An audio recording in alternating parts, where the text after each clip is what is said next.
ভারত সহ এশিয়ার কয়েকটি দেশের উপর সর্বোচ্চ 50% পর্যন্ত আমদানি শুল্ক আরোপের সিদ্ধান্ত নিয়েছে মেক্সিকো। নতুন এই শুল্কে ভারতের প্রায় $1 বিলিয়ন গাড়ি রপ্তানি বড় ধরনের ক্ষতির মুখে পড়বে। 4 মাস আগেই যুক্তরাষ্ট্র ভারতীয় পণ্যের উপর 50% শুল্ক আরোপ করেছিল। এবার মেক্সিকোর এমন পদক্ষেপ দক্ষিণ এশিয়ার বৃহৎ অর্থনীতির দেশটির উপর নতুন চাপ তৈরি করবে বলে আশঙ্কা করা হচ্ছে। বার্তা সংস্থা রয়টার্সের প্রতিবেদনে বলা হয়েছে, মেক্সিকোর এই শুল্ক 2026 সালের 1 জানুয়ারি থেকে কার্যকর হবে। এক্সট্রিম মশার কয়েল প্ল্যান্ট ফাইবার দিয়ে তৈরি, ডেঙ্গু, চিকুনগুনিয়া বাহি সহ যে কোনো মশার বিরুদ্ধে দেয় এক্সট্রিম সুরক্ষা।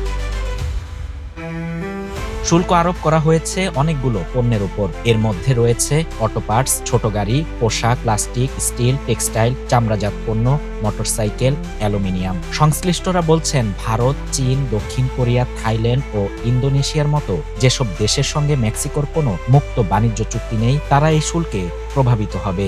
মেক্সিকো সরকারের দাবি, দেশের স্থানীয় শিল্পকে রক্ষা এবং এশিয়া, বিশেষ করে চীন থেকে অতিরিক্ত আমদানির উপর নির্ভরতা কমাতেই এই পদক্ষেপ। শাহরিয়ার শাফাত, বাংলা নিউজ 24।